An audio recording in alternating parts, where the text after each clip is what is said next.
पुढची बातमी अत्यंत महत्त्वाची आहे, कारण इराण सोबतच्या ऐतिहासिक करारावर आज स्वाक्षरी होणार आहे। अमेरिकेचे राष्ट्राध्यक्ष डोनाल्ड ट्रम्प यांनी हा मोठा दावा केलाय। करारावर स्वाक्षरी होताच हॉर्मुझ खुली होणार असंही ट्रम्प यांनी म्हटलंय।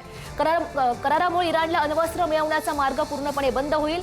करार फसला तर अमेरिकेकडे लष्करी पर्याय उपलब्ध असल्याचं सुद्धा ट्रम्प यांनी धमकी दिलेली आहे। 106 दिवसांच्या युद्धानंतर अमेरिका इराण कराराची पहाट उजाडणार का, हे बघणं सुद्धा अत्यंत महत्त्वाचं असेल। इराणकडून मात्र अद्याप स्वाक्षरी संदर्भात अंतिम होकार बाकी आहे। करार झाल्यास जागतिक सागरी व्यापारी मार्गावरच्या संकट दूर होण्याची शक्यता आहे। बातमी महत्त्वाची आहे। आज इराण सोबतच्या ऐतिहासिक करारावर स्वाक्षरी होणार आहे। डोनाल्ड ट्रम्प यांनी हा दावा केलेला आहे। मात्र करारामुळे इराणला अण्वस्त्र मिळवण्याचा मार्ग पूर्णपणे बंद होईल असं ट्रम्प यांनी म्हटलेलं आहे। करारावर स्वाक्षरी होताच हॉर्मुझ खुली होणार असंही ट्रम्प यांनी म्हटलेलं आहे। 106 दिवसांच्या युद्धानंतर अमेरिका इराण कराराची पहाट उजाडणार का, हे बघणं सुद्धा अत्यंत महत्त्वाचं असेल। याविषयी अधिकची माहिती जाणून घेऊयात। आमचे प्रतिनिधी शिवाजी काळे आपल्या सोबत आहेत। शिवाजी, आपण बघतो 106 दिवसांच्या युद्धानंतर अमेरिका इराण आता करार होणार का, हे बघणं अत्यंत महत्त्वाचं असेल। ट्रम्प यांनी दावा केलाय, मात्र तेहरानकडून अंतिम होकार बाकी आहे।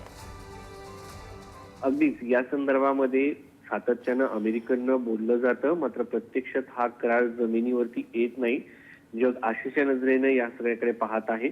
इराणच्या समोर ज्या साधारणपणे अटी आहेत त्यावरती एक नजर टाकल्यानंतर एक बाब लक्षात येते की इराण अणुबॉम्ब निर्माण करणार नाही असं अधिकृतपणे लिहून दिलं जाईल। त्यानंतर एनरिच युरेनियम जे आहे ते अमेरिकेकडे दिलं जातं की तिथंच नष्ट केलं जातं, हा एक मुद्दा असेल। तिसरा म्हणजे जागतिक व्यापारासाठी अत्यंत महत्वाचा असलेला स्ट्रेट ऑफ हॉर्मुझचा जो मार्ग आहे तो या ठिकाणी खुला होईल। मात्र त्या ठिकाणी तात्काळ त्याची प्रवास जो आहे तो सुरू होणार नाही, कारण इराणने या मार्गामध्ये मोठ्या प्रमाणात समुद्री सुरू म्हणजे माइन्स जे आहेत ते बसवलेले आहेत, ते हटवणं गरजेचं आहे। साधारणपणे जर पाहिलं गेलं तर अमेरिका आणि इराणच्या अटीमध्ये अमेरिकेला काय द्यावं लागणार आहे ते देखील महत्वाचं आहे। इराणवरती जे आर्थिक निर्बंध अमेरिकेने इतक्या वर्ष घातलेले आहेत ते शिथिल करावे लागतील। विशेषतः तेलाच्या व्यापाराबद्दल ज्या अटी आहेत त्या उठवाव्या लागतील। इराणचा गोठवलेला जो निधी आहे वेगवेगळ्या देशांमध्ये त्यांचं सोनं, त्यांच्या बँकांमधील पैसे ते फ्रीज करावे लागतील। त्या संदर्भात सकारात्मक पावलं उचलणं गरजेचं आहे। त्याचबरोबर इराणच्या आजूबाजूला अमेरिकेने जी केलेली नौसैनिक नाकेबंदी आहे ती परत घ्यावी लागेल। या झाल्या इराण आणि अमेरिकेमधील साधारण अटी। त्याच्यानंतर लेबनॉनमध्ये सध्या इस्रायलचे हल्ले सुरू आहेत आणि या हल्ल्यामध्ये थोडंसं थांबवते। निवृत्त मेजर जनरल अनिल बामसर आपल्या सोबत आहेत। बामसर, आपण बघतो 106 दिवसांच्या संघर्षानंतर युद्धाचं आता शांततेची पहाट दिसते का? हो, आता दिसते आहे। मध्ये असं वाटलं होतं की युद्ध संपणार आहे, पण सडनली आपण पाहिलं की कशा प्रकारे डोनाल्ड ट्रम्पनी जे स्टेटमेंट दिले होते आणि सांगितलं होतं की something big will happen tonight आणि पूर्ण जग त्याच्याकडे पाहत होतं। पण ते fortunately I think good sense prevailed आणि त्या दिवशी त्यांनी ठरवलं की we are close to deal. पण ही जी बातमी आहे ही सुखद बातमी आहे आणि असं म्हटलं जात आहे की आज संडेला ह्याच्यावरती हस्ताक्षर होतील आणि ज्या ज्या देशांनी याच्यामध्ये मध्यस्थता केली आहे त्यांना मी कॉम्प्लिमेंट करीन, कारण जगाला हे युद्ध नको आहे। युद्ध कुठेही असेल तर तेवढा इफेक्ट होत नाही जो ह्या युद्धामध्ये झाला, कारण पूर्ण जगाला ह्याचं झळ पोचली। कारण एनर्जी आणि ऑइल खूप इम्पॉर्टंट आहे। मी म्हणेन की हे जे घटनाक्रम आहे हे खूप पॉझिटिव्ह आहे आणि हे पुढे गेलं पाहिजे। हो, बामसर, आपण बघतोय इस्रायलला खरं तर हा जो करार असेल तो मान्य असेल का, आणि नेमकी आखाती देशांची भूमिका काय असेल असं तुम्हाला वाटतं?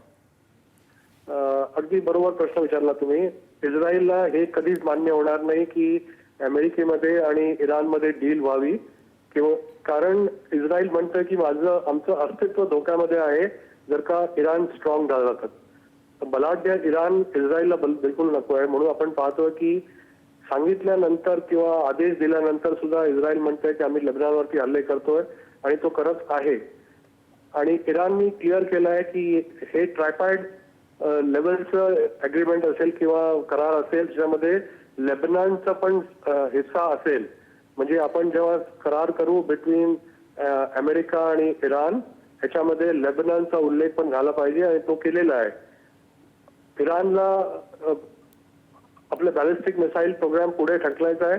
त्यांनी थोड्या सध्या बॅकबर्नरवर टाकलं आपला न्यूक्लिअर प्रोग्राम आणि इस्रायलला न्यूक्लिअर प्रोग्रामची एवढा प्रॉब्लेम नाही आहे जितका त्यांना बॅलिस्टिक मिसाईल डिफेन्सचा प्रॉब्लेम आहे. कारण ते म्हणतात की बॅलिस्टिक मिसाईल डेव्हलप केली तर आमच्यावरती खूप मोठा मारा होऊ शकतो.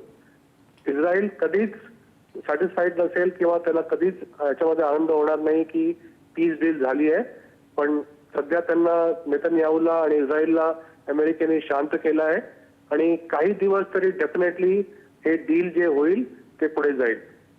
हो बामसर, करारावर स्वाक्षरी होताच हॉर्मुझ खुली होणार असं ट्रम्प यांनी म्हटलेलं आहे.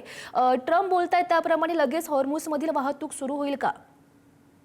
Not immediately. ट्रम्प आपण नेहमी पाहतो स्टेटमेंट ते खूप मोठे मिस्टर फ्लिप फ्लॉप आहेत. ते स्टेटमेंट देतात त्याच्यावरती काय किती होईल ते त्यांनाही माहित नसतं. हे इतक्या लवकर चेंजेस नाही होणार. येस, हॉर्मुझ हळूहळू उघडेल. इराणकडनं आपण नोटीस केलं आहे काही रिॲक्शन नाही आहे, काही स्टेटमेंट नाही आहे अबाउट हॉर्मुझ. ते नेहमीच म्हणतात की हॉर्मुझ वरती आमचं नियंत्रण राहील. जे माइन्स लेआउट केले आहेत सी माइन्स आणि वॉटर बेस्ड माइन्स त्यांना निष्काम करणं पहिले जरुरी आहे. त्याची कारवाई करावी लागेल. एखाद वेळा अमेरिका जे म्हणत आहे की आम्ही आमचं सैन्य आणि आमचे वॉरशिप्स आम्ही माघार घेऊ आणि दूर जाऊन डिप्लॉय करू त्याच्यामुळे हॉर्मुझ उघडेल. पूर्ण जगाला हॉर्मुझ उघडणं खूप जरुरी आहे. त्याच्यामुळे ही कारवाई जी सुरू होते आहे it may take a week or 10 days पण ही एक पॉझिटिव्ह ऍस्पेक्ट आहे आणि पूर्ण जगासाठी खूप इम्पॉर्टंट आहे. कारण पूर्ण जगाचं एनर्जी सोर्सेस आणि क्रूड इथूनच बाहेर पडत आहे आणि इराणला पण त्याचं रिक्वायरमेंट आहे. कारण जे बाकी देश आहेत सौदी अरेबिया आणि UAE यांचं नुकसान जितकं झालं आहे ते तेवढ्यात कोणाचंच झालं नसेल. इम्पोर्ट करणाऱ्या देशांचं नुकसान तर होतच पण जे एक्सपोर्ट करतात त्यांचं ते बेसिक लाईव्हलीहूड आहे ते जर का त्यांच्याकडनं काढून घेतलं तर त्यांना खूप नुकसान होईल. हॉर्मुझ उघडेल पण थोडा वेळ लागेल. हो नक्कीच अनिल सर, खरं तर 106 दिवसांच्या युद्धानंतर अमेरिका इराण करार होतोय का आणि हे युद्ध थांबतंय का हे बघणं अत्यंत महत्त्वाचं असेल. बामसर, खूप खूप धन्यवाद तुम्ही दिलेल्या सविस्तर माहितीसाठी.